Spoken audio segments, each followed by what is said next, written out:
à tous les gens. Nous voici aujourd'hui pour la vidéo unboxing de mon nouvel intercom Sena 20S. Donc pour ceux qui ne me suivent ni sur ma page Facebook ni sur mon compte Twitter, je me suis acheté pour Noël un Sena 20S afin de pouvoir écouter la musique, la radio, avoir le GPS et également converser avec les potes pendant les balades. Donc je vais vous faire une petite série de 3 vidéos. La première qui est celle-ci, l'unboxing, une seconde sur le montage sur le casque et une troisième sur un essai en roulage. Tout d'abord, une petite astuce pour dire de l'avoir moins cher. Essayez de vous rencarder comme quelqu'un qui veut également s'acheter un intercom. Tout simplement, pour prendre l'exemple du 20S sur iCask, il est vendu 299 €. Et si vous l'achetez en duo, le pack est à 550 €, ce qui vous fait 275 € l'intercom. Pour ma part, avec les réductions qu'il y a en ce moment, tout ça, j'ai réussi à l'avoir pour 220 € l'intercom, ce qui fait tout de même une économie de 80 €, ce qui est non négligeable. Alors allons-y, qu'est-ce que cette boîte nous apprend?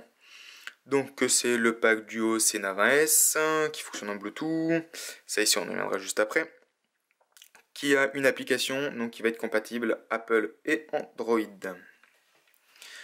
Sur le flanc de la boîte, qu'est-ce qu'on y trouve? Donc l'intercom fonctionne via un Bluetooth 4.0. Vous avez 2 km de distance entre deux intercoms. Tout simplement, cette distance est totalement théorique. Ne vous attendez pas du tout à avoir 2 km. Au mieux, je sais pas, vous allez avoir 1,5 km, 1,6 km.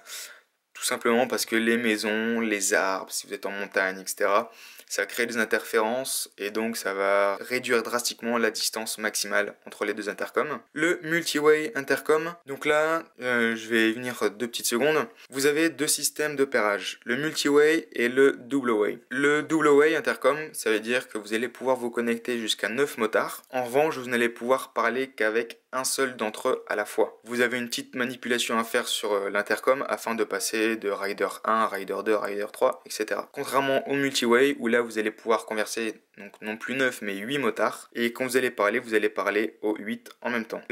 Cette méthode-ci, vous comprendrez juste après pourquoi je vous dis ça, vous vous connectez en chaîne, c'est-à-dire que Rider 1 se connecte à Rider 2, Rider 2 à Rider 3, Rider 3 à Rider 4. Et Rider 4, vu qu'il est connecté à Rider 3, qui lui est connecté à Rider 2, qui lui est connecté à Rider 1, Rider 4 est lui connecté à Rider 1 également. Le groupe intercom, ça va être la même chose que multi-way, donc parler jusqu'à 8 motards en même temps, sauf que là, le méthode de pairing est différent, donc ce n'est plus de la chaîne comme je vous expliquais juste avant. Vous créez via l'application un groupe d'intercom, donc avec les intercoms de vos potes, et quand vous vous connectez via l'application, vous vous connectez à tous en même temps. Donc ce qui est beaucoup plus facile à gérer et beaucoup plus simple, beaucoup plus rapide, pardon. L'audio multitasking, donc là c'est que vous allez pouvoir avoir plusieurs flux audio à la fois, donc la musique, la radio, enfin écouter la musique et la radio en même temps c'est un peu stupide, mais la musique avec le GPS, avec les appels et avec les conversations en même temps entre motards, tout ça en même temps. Sur le 20S, la méthode est différente des anciens, c'est-à-dire que là, vous allez avoir une modification du volume en fonction de ce que vous écoutez. Donc, par exemple, si vous êtes en train d'écouter de la musique et que quelqu'un vous parle, le volume de la musique va se baisser et pas se couper, et la voix de la personne va être au-dessus. Ce qui permet d'avoir quelque chose de beaucoup plus fluide comparé à avant, car avant c'était, vous avez votre musique, quelqu'un se met à vous parler, donc la musique se coupe, la personne vous parle, elle arrête, la musique reprend. Donc là c'est certes plus fluide, mais à voir à l'usage si jamais ce n'est pas perturbant d'avoir les deux flux en même temps, si c'est assez bien géré pour dire de quand même entendre facilement et audiblement la personne qui vous parle ou le GPS. Intercom universel, donc vous allez pouvoir vous connecter à d'autres types d'intercom comme je sais pas l'Escala Rider ou plein d'autres marques qui est sur le marché. Le music sharing, donc le partage de musique. Vous allez pouvoir vous partager la musique que vous écoutez à tous les autres motards à qui vous êtes connecté. Donc une personne met la musique, tout le monde a la musique. Évitez de faire ça avec Rammer, sinon vous allez avoir de la Reine des Neiges à tout bout de champ. La commande vocale, donc ça va vous permettre de faire certaines tâches de l'intercom, comme décrocher, raccrocher, lancer la musique, la radio, etc. via une commande vocale. Ça évite de lâcher le guidon et de se mettre à triturer les boutons de l'intercom. Vous allez avoir une petite dame qui vous donne des informations comme le niveau de la batterie, s'il y a un appel entrant, si quelqu'un essaie de se connecter à votre intercom, etc. Un logiciel upgradable donc via le site de Sena afin d'avoir un système toujours à jour. La connexion en Bluetooth, donc la musique en stéréo via le Bluetooth. Un système avancé de réduction du bruit, pour dire que votre interlocuteur vous entende audiblement sans trop de bruit devant, car ça peut être vite gênant en moto. Un système de molette multifonction, nous je vous présenterai ça juste après sur l'intercom.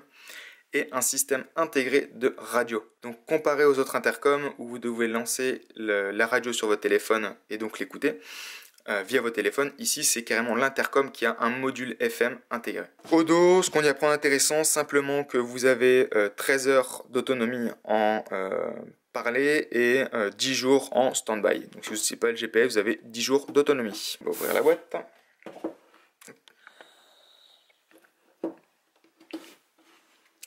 Ça glisse.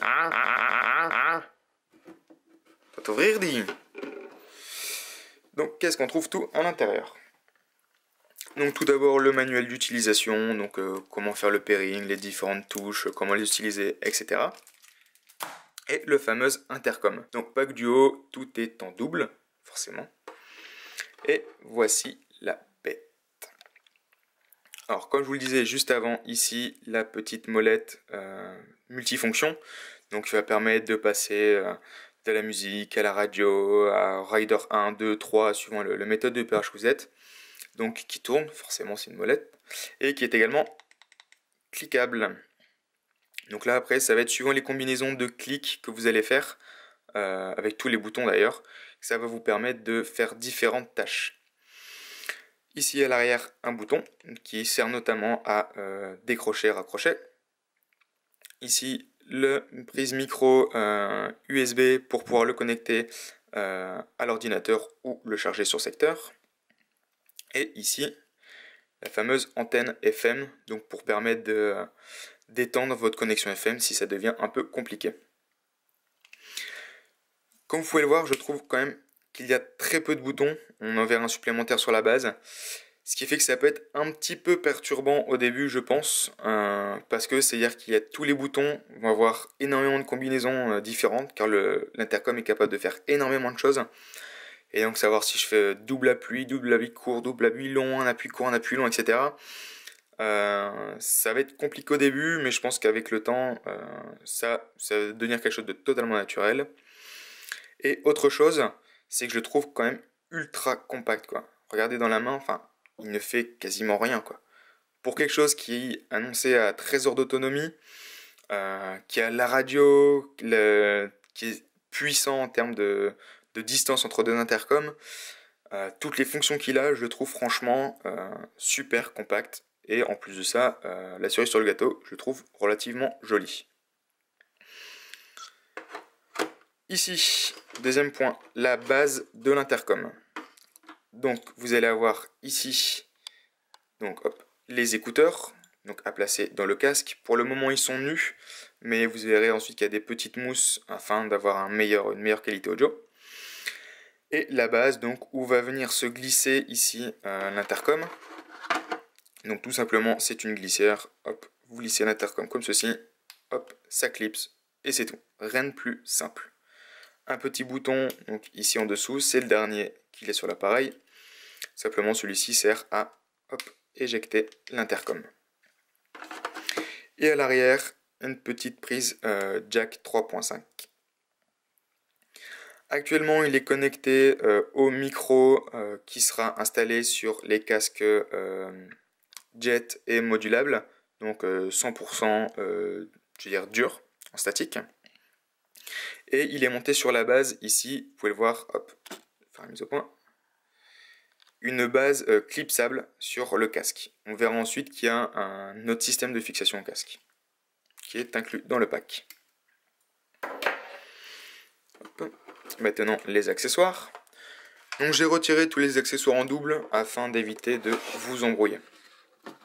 J'ai un petit peu triché quand même. Donc ici le micro donc 100% filaire qui va être notamment utilisé dans les casques intégraux afin de bien se placer derrière les mousses. Ici un micro je vais dire hybride.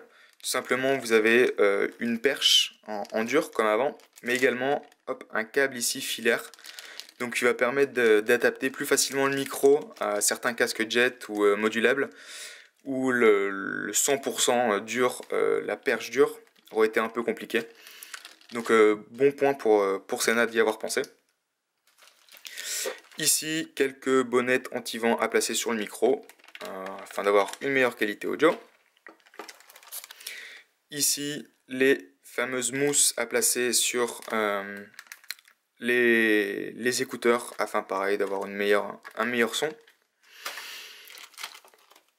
Ici, les patchs donc, à coller sur les écouteurs et les coller dans le casque si jamais votre casque n'a pas d'emplacement prévu à cet effet, comme le AJC, le mien là, le RFA 10+.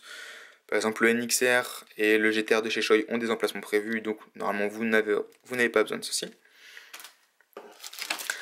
Un système de ici double prise jack, donc pour connecter l'intercom à un téléphone, un baladeur MP3 ou autre. Et ici le fameux second système de fixation. Donc comme je vous ai dit avant, c'est un clips à venir fixer sur le casque. Ici c'est un patch 3M, donc sur le même principe que les caméras GoPro, Drift ou toute autre caméra. Donc un petit patch que vous venez coller cette fois-ci sur le casque et qui est non plus clipsable. Hop. Ici, le câble tout bête micro USB pour le connecter à l'ordinateur ou sur un chargeur secteur, si vous avez l'adaptateur. Et enfin, la prise à allume-cigare. Sena a été super fort, je trouve, sur ce point. Pour moi, c'est un très bon point pour cette intercom. C'est que si jamais vous partez en balade tout un week-end, que vous allez rouler pendant longtemps, je sais rien si vous faites une balade en tente, etc. Donc vous n'avez pas la possibilité de rusher le soir votre intercom. Si votre moto est équipée d'une prise allume-cigare, bien évidemment, vous allez pouvoir utiliser l'intercom pendant qu'il se recharge. Et je trouve que ça, c'est quand même un super bon point pour Sena. Voilà, c'est terminé pour cet unboxing. J'espère qu'il vous aura plu, qu'il a été intéressant.